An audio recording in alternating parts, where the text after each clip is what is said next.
The Notcast, life, love and misery and deep shit. Do you ever wonder, what the fuck am I doing here? Is this it? Maybe you've got the car, career, house, family and friends, everything that should make you happy. But still, there's this tenacious sense of being trapped, stuck, lost, or just a bit bloody empty. Welcome to the Notcast, where two therapist coaches, aka theracoaches, lay bare their psycho-spiritual journey of struggle, strife, and realization in their soul search for the keys to a happier, more fulfilling life. Hello, beautiful souls, and welcome to episode 21 of the Notcast. Sex. 5 fatal flops that stop you having mind-blowing sex. Oh, yeah. Oh, yes, baby. Okay. So, where do we even start with this one? Is that a euphemism? I think all of it is going to be. Yeah. It was funny, do you know, when we were talking about doing this, it was like, oh, we've got to do an episode on sex, which seemed really exciting. And then instantly afterwards, it was like massive, massive regret. What was the regret? Well, regret's probably a strong word, but it's, I don't know, it's one of those subjects, isn't it? It's quite taboo, I think. And it's what's the word I'm looking for? It's a vulnerable subject. Yeah, but that's why I was looking forward to it. Honestly, that's because I thought about all of that and I thought, what a wonderful opportunity to actually talk about it. And because it is taboo and people don't talk about it enough. And I just thought it was a great opportunity. No, I agree. And I think that's the mix though, right? That's the mix is, and that was what initially was like, yeah, let's do an episode on that because this is what we're about, right? But then also it's like, oh, that's a stretch. Is it? Depends on your positioning. Oh dear, it's going to be one of them. Yeah, it really is. The puns are going to come thick and fast with this one. Oh God. Yeah, I have to say this was quite a reflection. It opened up so much. Did it take you to deep places? It really did. It was a real deep dive. Oh dear. Yeah. So. Well, this is what I found actually looking at the etymology. Oh, fab. Go on. Fab. Well, because what came up was the fact that there's a lot of euphemisms. Yeah. Right. There's a lot of euphemisms for it, and I mean that to me. Well, it spoke to two things. One is the fact that sex is literally everywhere. Absolutely. And I really started to see this more. The more I started to study stuff like Kabbalah and mysticism and all that stuff, started to really see more that like it's just how we see the world. But I guess that's creation, right? Sex is creation. Yeah. Right. Absolutely. And I think that's why once you get tuned to it and you start making puns, then you just hear it everywhere, right? Yes, it's all over the place. Yeah, all over the place. But yeah, so there's the euphemisms, right? Which for me talk to the, I guess the taboo nature. So here are some of the ones that came up. Mm-hmm. Love making, making love. How's your father? Before. Apparently it's an old wartime thing. Okay. I can't remember the story. It was I think it was something to do with there was something, I don't know whether it was a play or a sitcom or something or some stand up. I don't know. It was a phrase from the time and people used to use it as that, a bit of how's your father. Okay. Again, like as a euphemism, it just it points at something but not at the thing, right? Yeah, absolutely. Birds and the bees. Yes. Carnal knowledge, which apparently comes from the biblical to know, when you see in the Bible to know. Right. That's what I mean, when to know someone. Wow. Do the business. Go all the way. Oh, dear. Or even to sleep with. Mm-hmm. So yeah, for me, this points at this like, yeah, we're pointing at something, but we're not being explicit. Yeah, no, absolutely. And I had that little bit of a struggle when I realised that I was the person that had to read the episode out this time. I was like, oh my God, I have to say the word sex twice. Yeah, it was a little bit like, oh, because I hear a lot of euphemisms for sex rather than people just going, it's sex. Yeah. Yeah, absolutely. Absolutely. We see the other side of it, though. There's all the slang words. Oh, joy. Which, again, in a way, like they point, I don't know whether these are more euphemisms, but these, to me, what I took from this, it just points to how kind of prevalent it is in our mind and in our experience, right? But yeah, here were some of my favorites. Fuck, screw, shag, lay, bang, hump, bone, pork. Oh, God. Pork was one of my favorites. Oh. Nail, bonk, ride, do, jump one's bones, get one's end away, dip one's wick, and get one's leg over. Oh, wow. Yeah, that is, that's quite an array. Definitely is. Oh, so much choice. But that's the thing. That's the whole point, right? There's so much choice in how you can talk about it, and as soon as you know that that's what that means, it's like you can't unhear it. You can't unknow it. It's there. Yeah. Even while thinking about this episode, I have to say, because my mind was in the sex, let's say. Yeah, even when I was writing stuff down, I was putting smiley faces next to it because it was like, this is really funny. It's making me laugh. Yeah.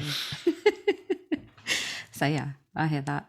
But it did have two sides for me when I reflected on it. So because my experience, I guess the starting point was it was a real taboo. So it was something that was never discussed at home. It was something that was dirty, it was wrong, you shouldn't do it before you get married. So there was a lot of cultural stuff wrapped around it. And because it was never spoken about at home, like nobody ever had a conversation with me about it. And I think I was not allowed to do the sex education at school. Oh, really? Yeah. So my curiosity was obviously massive around it, right? Because there's this thing that you shouldn't do, but people do. And I remember that I learnt about it from kind of sneaking into my parents' newsagent. Really? And reading magazines like Cosmo and stuff. But there used to be this book or magazine they sold, and I can't remember what it was called. Was it The Joy of Sex? Maybe something like that. That's a book, I think. Right. And so something like that was in there. They sold it. And yeah, I looked through that so many times. I believe that's the thing, though, isn't it? Like, if you tell someone don't do something, they automatically want to do it, or it's like you don't need to know. Or if someone starts to whisper, suddenly you're like, what are they talking about? What is it? Yeah. Right? Yeah. So I think it had a mix. Well, not even a mix. It was quite damaging, I think. Yeah. That way of kind of being around it. Because obviously if it's taboo, then it's bad, it's wrong, it's sinful, whatever. It's just like, then you shouldn't be talking about it, you shouldn't be thinking about it, and you definitely shouldn't be doing it. Yeah. So yeah, it held a lot of shame. Yeah. It's interesting because when I think about my experience of that growing up, like, again, it wasn't really talked about in my household. And I don't remember there being a lot of shame about it, but it just wasn't talked about. And so I think I first learned about sex when I got into like year 5, so I'd have been like 8 or 9, and it's because all the year 4s in the playground started telling us about it. And actually, when I think back, the stuff they were saying absolutely wasn't true. Well, yeah, I would have taken that with a pinch of salt. Yeah, 12-year-olds talking about sex like they know what it's about. But that was my first kind of introduction to it that I remember. And of course, I remember going into my dictionary because I'd get a pocket dictionary, and it's like sexual intercourse. Oh my god! Let me look up the word vagina. We used to do that. Yeah. Felt like such a. Felt like such a thing. It was like, oh my god, we're being so naughty. Yeah, this is in a real book that's printed. Yeah. For me, it was even like we used to live in the county of Middlesex. So even writing that word, every time I'd write the end bit of it, I'd chuckle. It's like, oh my god, I'm writing the word sex. Yeah. Yeah, it's such a fascination when people are younger, particularly when you're in that stage of kind of becoming aware of it. Yeah. As a thing. Yeah. And I guess there weren't many open conversations around it. And also I went to a girls' school, which I think in its own way made it worse because it's a very one-sided situation then. Yeah. And a lot of gossip and, everybody getting their information from Cosmopolitan. So it must be accurate. Yeah. Yeah, I remember just getting snippets like that. Like I remember being out, there was a park that we used to hang out in, and there was like this old, it was a bush actually that was a bit like someone had tried to turn into a bit of a den. I remember going in there and finding like a half-burnt porn mag. And but actually there weren't any pictures that I remember. It was just, there was this article, and I remember reading it and being all a bit like, what are they talking about? Like, what's a 69? Oh, hello.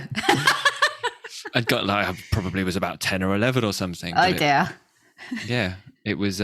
But like, I think I only started to really understand more about sex, at least from a kind of an emotional level, really, was through the internet, actually. Was because I could Google stuff. Well, this is actually technically back before Google was a thing, really. But yeah, I learned a load of stuff from reading about it. Because there was information on the World Wide Web that I wasn't able to get from talking to friends. I think when I first found out about it, there was no internet, so it was very limited. So you only knew what you spoke about, or other people told you, or what you read in magazines. There was nothing else beyond that. And just the constant thing of, if you're thinking about it, it's not good because you're not supposed to. So I guess it held a guilt all of the time. Which is quite interesting when I reflected on it, because it really impacted on my experience of it. Yeah, well, I went to a psychedelic retreat a number of years ago, and that was one thing that came out of my experience was, without going into the whole thing, like a lot of shame came up, and I realized there was a lot of shame around sex, and I wasn't aware of it at the time, but it makes sense looking back, just because there was a lot of taboo. Like, even when I talk about, not talking about it and finding the magazines and stuff like that, there was something in me that said, oh, this is like not, I don't know, it's not the kind of thing that you can talk about openly. Yeah. Right. Yeah. It's just an overall thing, right? An overall feeling that I used to have when I was younger. It was just a thing, just an unspoken thing, which can become quite dangerous. Well, I think then we have that, there's some part of us that says this experience is wrong. And I think then with something like sex, that's a real mind fuck, no pun intended. Well, because you've got this thing where there's this like desire for, and this arguably like an actual human need for, if we want to continue to populate. And yet then you've got this whole other experience of shame and wrongness and no-ness. Yeah. Massive push-pull, right? Again, no pun intended. How many times are you going to say that today? No, absolutely. I had that feeling a lot, that I'd done something bad. Something I wasn't supposed to do. And it took a long time to work through that and really recognize the shame, the guilt, the disgust that I projected onto myself because of it. And then I guess working through though my own journey and like coming to the spiritual journey and all of those things have much more aligned it to a unity between like love, sexuality and spirituality, which makes a lot more sense to me and allows me to see it from a very, very different perspective as something that's totally and utterly beautiful. Yeah. I love that. Should we get on to the fatal flops? Yes, because there's a lot of them. Flops are plenty. So what's your first fatal flop that gets in the way of mind-blowing sex? Oh, gosh, where to even start? Yeah, your shit's getting in the way. Your shit's getting in the way. Yeah, seriously. It's like... So this is all the stuff that you're holding on to. So a lot of what we just spoke to, right? Your understanding of it, like, how do you actually feel about it? You know, I never really sat with, until I was on the journey that I'm on now, I've never really sat there and kind of went, what does sex really mean to me? How do I feel about it? I had all this stuff around it: guilt, shame, disgust, humiliation, all of these things. And those were the things that were the block. Because then I'm holding those things and thinking about those things, and those things are getting in the way of what is happening in the now. So it's like my past consistently became the now in those situations. So I really believe that that's one of the first things to really look at, because I guess it's about a knowing and an understanding of the things that are getting in the way of you having mind-blowing sex. And most of that, in my experience, has been me that's been getting in the way. So yeah, that one's my first one. Your shit is getting in the way. Yeah, makes sense. There's an awful pun in there, but I'm not going to make it. Yeah, don't do it. Don't do it. Just don't do it. I knew you would have. I heard it the first time. I was like, we'll let it slide. No. Oh dear. They're going to keep coming. I'm sure they are. And I'm looking forward to them coming. Oh, dearie me. I will keep beating it. Oh, anyway. I'm so sorry, but I'm not. That's what she said. Oh, for fuck's sake. Anyway, moving swiftly on. Yeah, moving swiftly on. Well, that kind of does lead on to one of my ones, which is you don't know you. Mm-hmm. And maybe a bit of a different angle on your take. I'm open to exploring all angles. I'm open to play. Let's see, it's just everywhere. Okay, so you don't know you. The angle I was originally coming at with this was you're not comfortable with you and what you want and what you like. Yep. So for me, it's like, if I'm not comfortable with me, if I'm not comfortable with myself and what I like and what I want, then it's going to be really hard for me to, well, even be headed in the right direction. Oh dear. Okay. But to communicate that as well. Yeah. Right. I'm not going to. Absolutely. And I'm potentially going to have questions around, is that right? Is that okay? Is that not? You know, like I remember like early relationships with sex, and it was just, what's up when you're teenagers, right? Don't even know what you're doing. Don't know what this is all about. It's all very confusing. Yeah. And for me, adding in certain things like, I'm not sure if this is something that I would like, but I've got a curiosity about it. But then what if that's wrong? And what if the other person rejects me for it? Am I going to feel stupid? Or is it that I'm wrong? Is that, is there something wrong with me? Is that a bad thing? And I think in a way that's actually how the internet really helped me, because it's like, how could I get an unbiased opinion that won't judge me? I'll go to the interweb. Of course. All the answers are there. Yeah, exactly. Because like I remember, well, this is something I do remember. Like I remember having an ex before who, she really didn't like me going down on her. Now at that point though, I was I was at least very much in myself, like, I know this is an okay thing and I'm okay this being a thing. So it was easier for me to see, okay, this is something to do with her insecurity. But I think if that had been years before and I'd have had that kind of reaction, I'd have gone completely like, oh fuck, what am I doing wrong? And how is this about me? And and I've had a much different story about the whole thing. Yeah, I hear that. So yeah, knowing yourself, I think. Yeah, I think that came up for me in lots of different ways, actually, as lots of different points. It was really weird because with this subject, it kind of broke down into lots of different parts. Because of course it does. Yeah, so definitely that was one of mine too. It's really about the relationship you have with yourself first. Yeah, 100%. You know?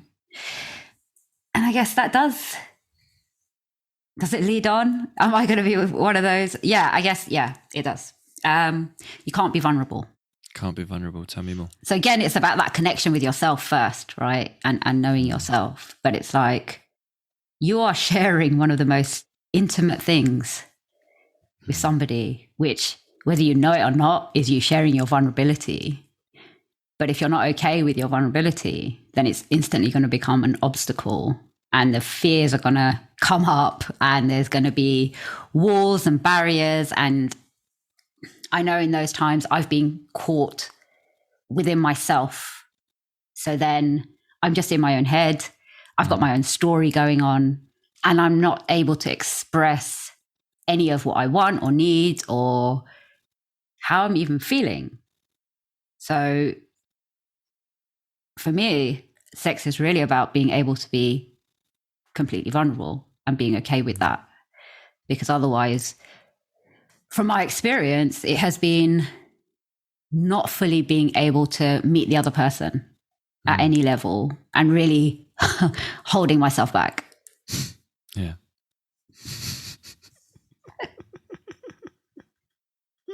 Holding yourself back. Holding myself back. Unrestraining yourself.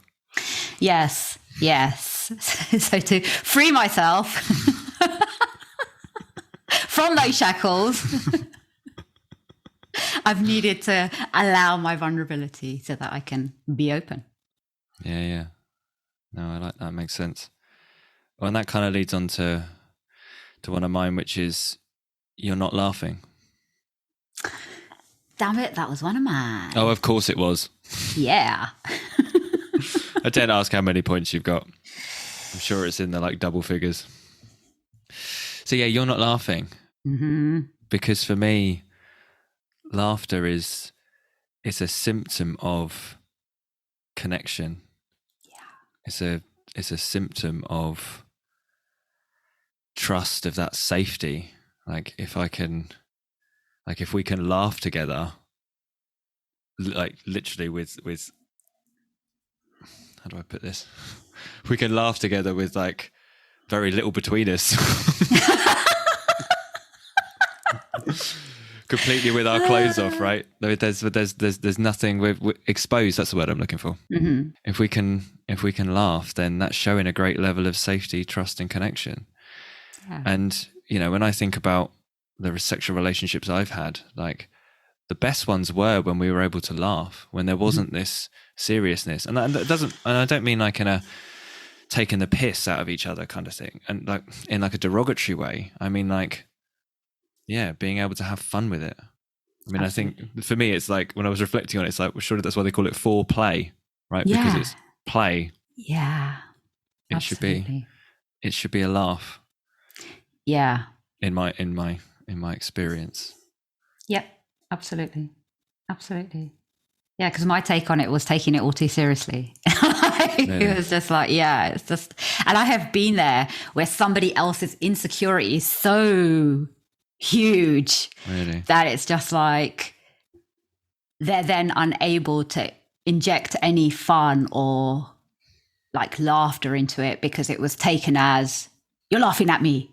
Yeah. Right. And that becomes very, very uncomfortable. So it's where is the fun and the laughter in this? Because for me, that's a big part of it. Yeah. Well, and as you say that, it reminds me of as I reflect on my experience, like, yeah, where there's been, you know, when I've been together with someone and there's been some insecurity that's come up, but that's a disconnection, right?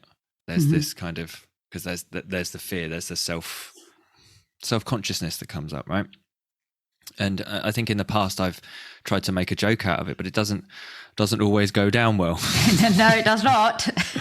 Well, because, you know, for me, you make a joke about something, and that's supposed to take the edge off. It's supposed to kind of literally make light of a difficult situation. But, you know, when I think of even non-sexual experiences where someone's tried to make a joke and I've been like deep in my brain bullshit about it, I have taken it personally. Yeah. But I think then if there's what that can create in terms of sex is it can create this disconnection. It can create this area of, so we can't do that, or we can't talk about that, or it has to be this way, because there's this lack of safety, this insecurity around this certain area. It's like it's not safe to broach that. Mm-hmm. But then for me, it can become something that can't change. And for me, then if there's too much of that, then it's, I don't know, it becomes less fun. And if it's less fun, like for me, there's then less curiosity, there's less exploration, there's less growth. Because I don't know about you, but the best sex I've definitely had has been during committed relationships, or with people that I've really trusted on a deep level, where there's been this mutual trust. And the less there's been of that, or where there's been more things in the way of that, then the more of an effect it's had, I guess. Yeah, absolutely. I would definitely agree with that. Yeah. The more issues there's been, the more obstacles. It almost seems like the further away that person has seemed. Yeah. You know, so I definitely agree with that.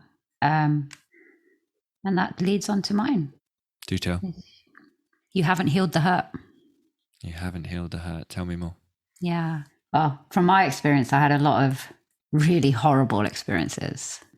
So, and I didn't heal any of them or really understand them. I just pretty much, they became a story for me and truly impeded my ability to be vulnerable with another person, to even want to have sex.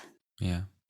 And I guess I really want to acknowledge that there are a lot of people out there that have gone through some form of violation and not healed the hurt. And therefore, I know in my experience, I took it on as my thing, and then it was my fault. And then it really became a block in relationships. Yeah. Because I was scared. And it didn't feel like a good thing because I hadn't healed, and it just was a continuous issue. So it felt really, really bad. I was frightened. Yeah. Right. When that would open up and it was like, oh shit, gotta have sex. It literally got to that space where I was frightened, and it just didn't feel right. And there was a time, honestly, where I thought this is just going to be like this forever. It's not going to change, which was really, really sad because it felt like such a massive loss. Yeah. But I really had to acknowledge and shine a light on my experiences because some of them had been brutal, and I needed to heal that, and I needed to work with that, and I needed to acknowledge that that's what it was, and there was a lot of pain around that. And so I urge people to really process that and get the support to be able to process that, because it's not your fault, and you don't have to be the one that wears that for the rest of your life. You can change it. Yeah. I think I'm lucky in that I've not been through anything like that. But what did come up for me as you were talking was, I think some of the messages I did get growing up, or at least what I learned was, don't be one of those guys. And how that did play out for me was I did then have, I think I had a lot of fear around sex and consent and stuff like that. So it was all like, is it okay? Is it okay for me to do this? Is it okay for me to do that kind of thing?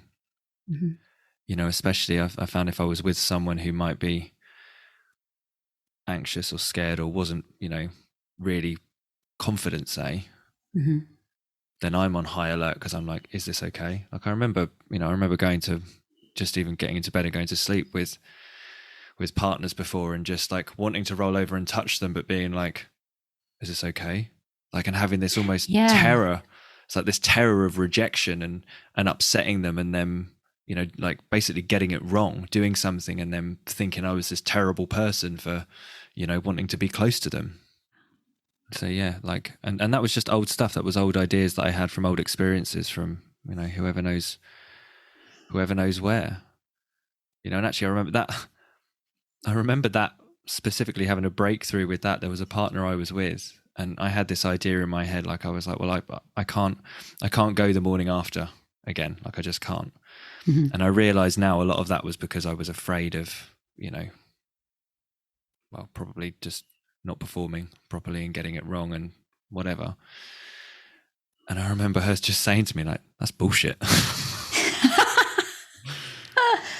But where I was in my journey at the time, rather than getting really offended, I just thought about it, because we talked about it, and I thought about it, and I was like, well, what if she's right? Yeah. Turned out she was right. It's bullshit. There you go. Right. But I had all this fear in my head that had stopped me doing that, stopped me challenging that. And that was old hurt. I hear that. And I think, that's why it's so important to kind of shine the spotlight on those experiences and those stories and the hurt, because I think that's, for me, definitely from my experience, that's definitely one area of my life. And maybe it's because I'm so vulnerable in that space that the hurt has really kind of blocked.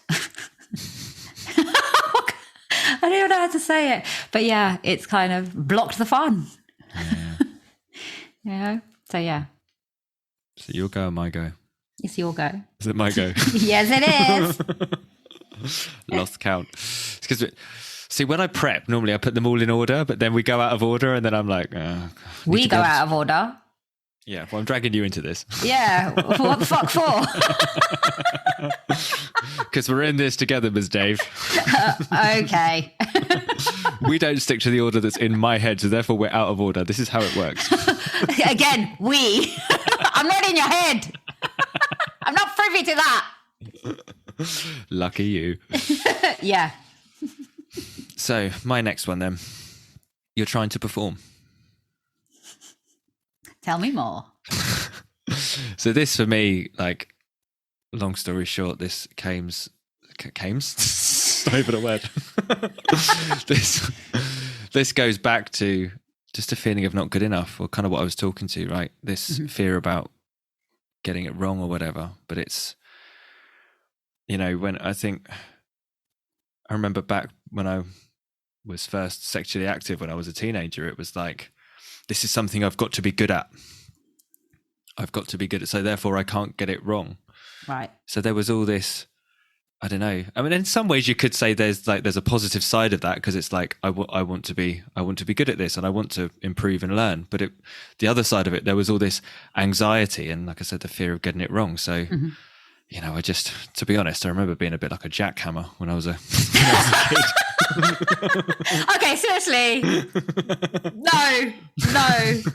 But you know what it's like? Like, it's like, I need to be, I've heard that people like this kind of thing, or you get what I mean? Like, it's just all head stuff. Yeah, I do. Thanks. Yes, it definitely is all head stuff. No pun intended there. Or the other side of it, like, oh shit, like, what if I finish early, and she hates me for it, or I'm, you know, I then look stupid because I've not performed properly. So now I'm paranoid about that. So there's this whole, like, it's all just up in the head stuff, and what that meant was I wasn't really present. Yeah. I was basically thinking too much about me because I was worrying about me. In my mind, it's about them because it's like I'm wanting to be good, but it's not actually about them because I'm wanting to perform. I'm wanting them to tell me I'm good. Yeah. So I'm just not present because I'm trying to make this as good as I can. Yeah. This is quite embarrassing because I remember quite early on, because in a way, like, you could say my heart was in the right place in a way, but coming from completely the wrong space. Because I remember saying to a partner, like, tell me when you've come so I know. Oh dear, dear, dear. And it's like, well, so that's great, so that I'd know, but it's like, maybe if I fucking pay attention. Yeah, right? Maybe I'll work it out. Yeah. Yeah, you'd think you'd be able to tell. Yeah, well, teenage me had no idea that I might actually be able to tell. Seemed like a great solution to the problem. Oh, love it. Yes, just ask for what you need. Absolutely. See, heart was in the right place, right? Oh, I love that story. Honestly, that's great. That's just great. Oh dear. Okay. Oh, there was something I wanted to say, but that story. Should we just finish there? Yeah, it's a great place to end, to be fair.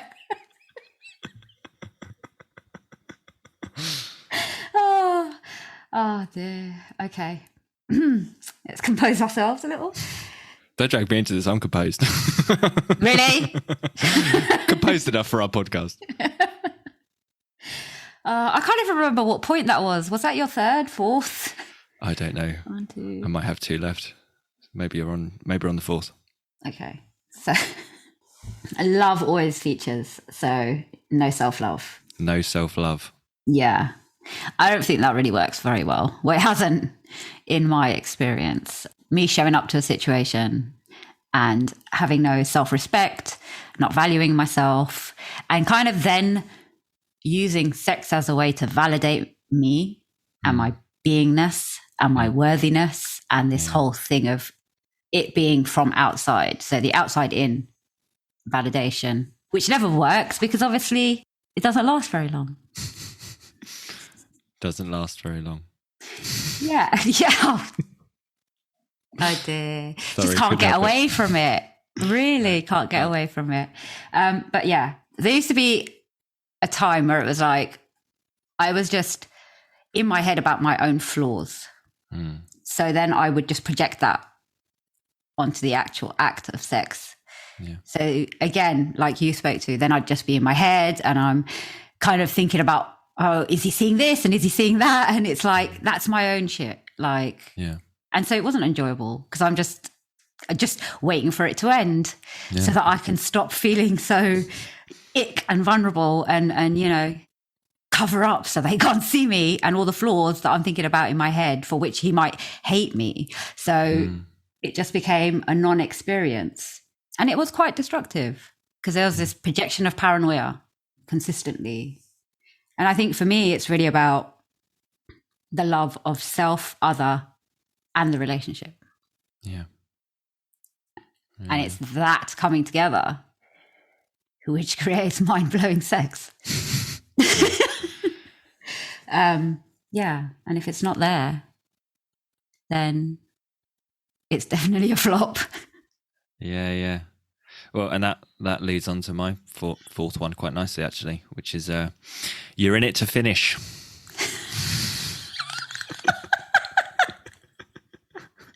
Oh, I love it.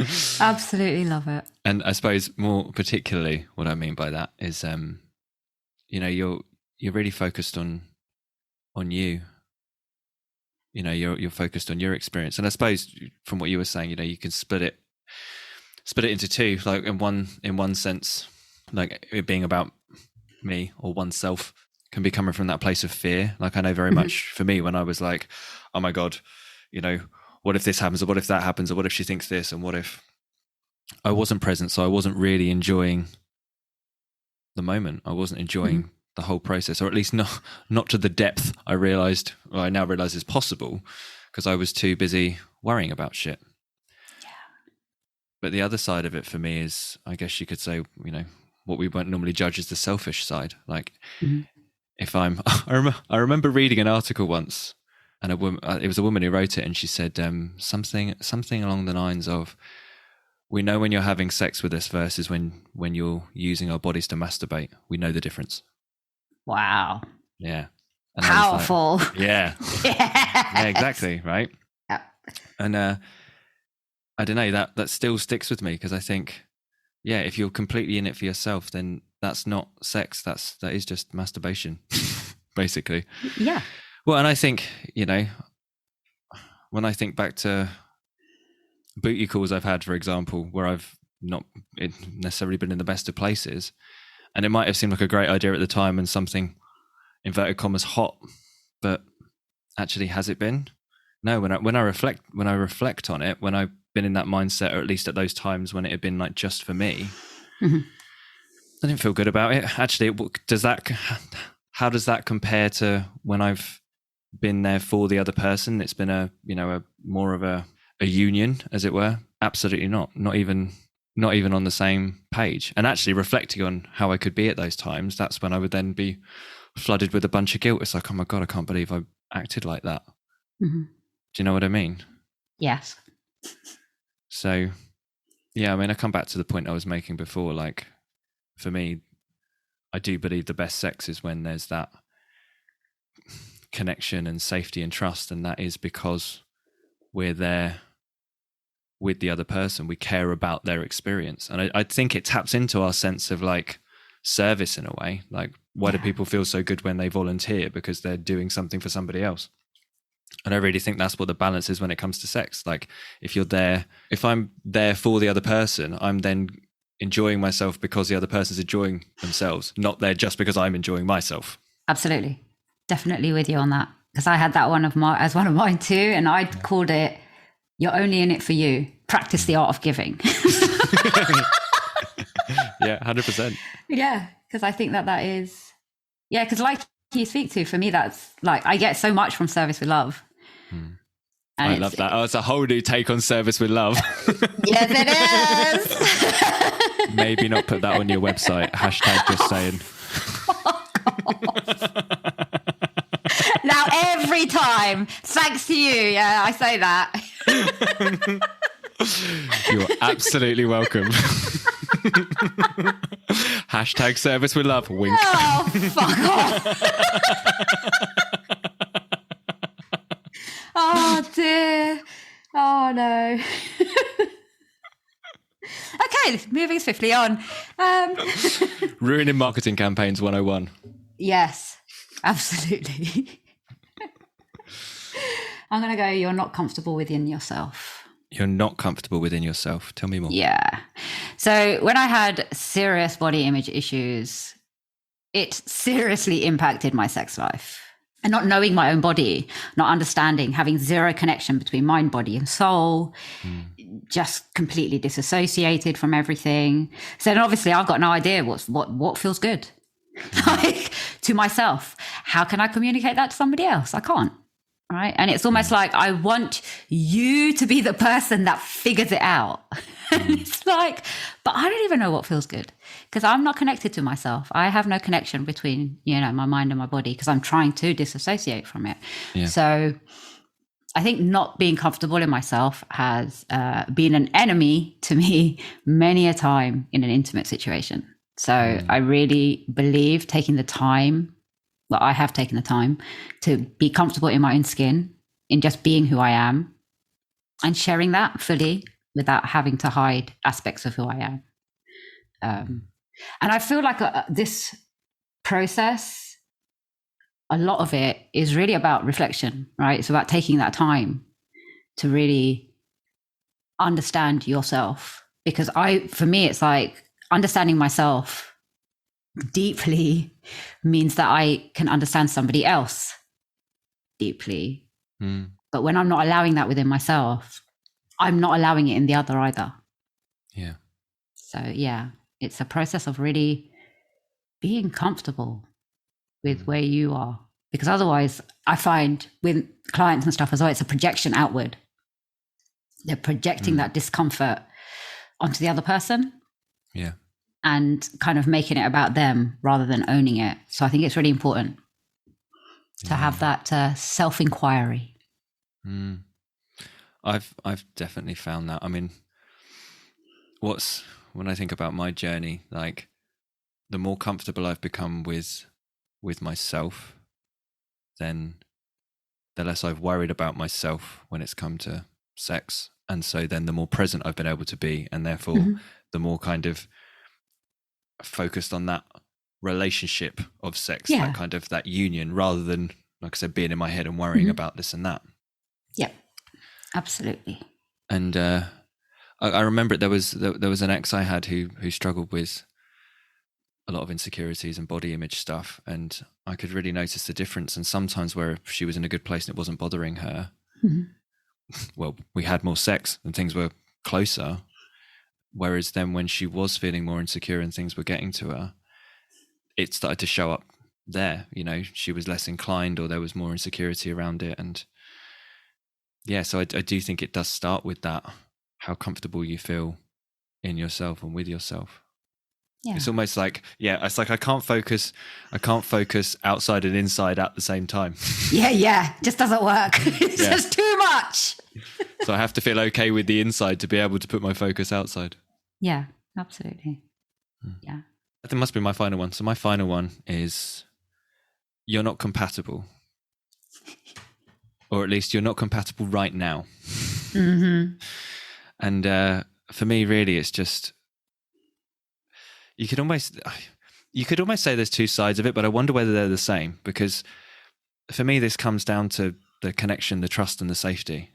Yeah. Right? It's like, I can't think of any relationship I've had where the sex didn't on some level get better with time. And you could say that's just practice, but I think it's more than just practice. I think it's learning about each other. It's getting comfortable with each other. It's getting on the same page. I do think you could say there are, possibly some people where they're just not compatible or not so compatible because they've got different wants and desires. Yeah.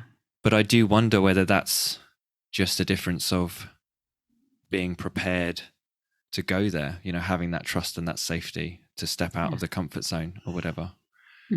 I mean, this is where my brain's going. Like, you can have, like, someone might just say, like, I just really hate broccoli.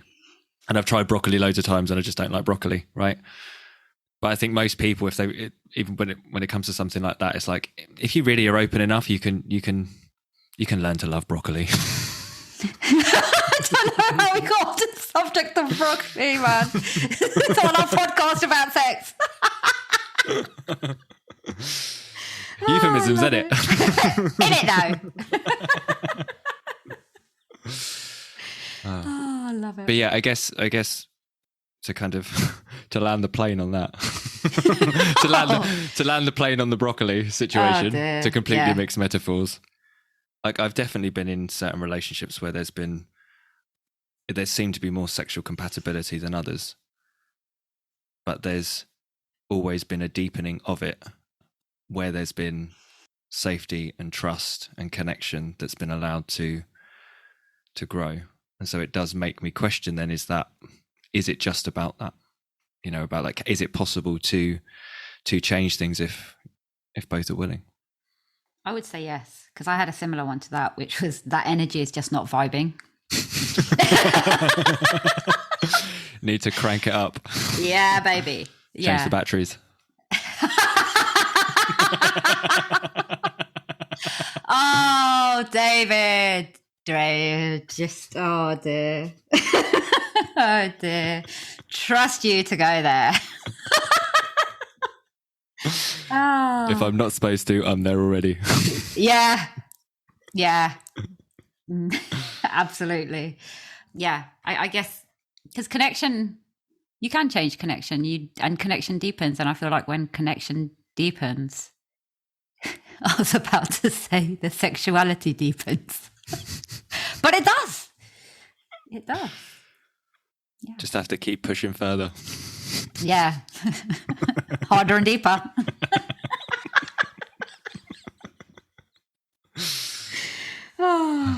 So, that was a lot of fun. Yes. Closing thoughts on sex and fatal flops that prevent you having mind-blowing sex. Okay. Well, where I came to it in the end was that sex is one of the most beautiful ways that we have as human beings to connect mind, body, and soul with another being.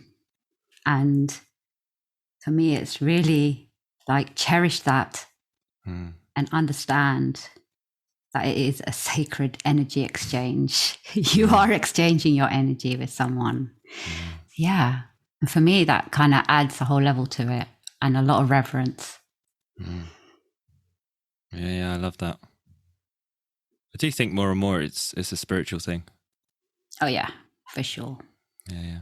I never got that before, but I do think it is. So my closing thoughts. Sex is about fun and pleasure, but great sex. Great sex is about trust, connection, sharing, union, and all the stuff you talked about. Yeah, absolutely. 21 episodes. Woo, woo. Done and dusted. Yay.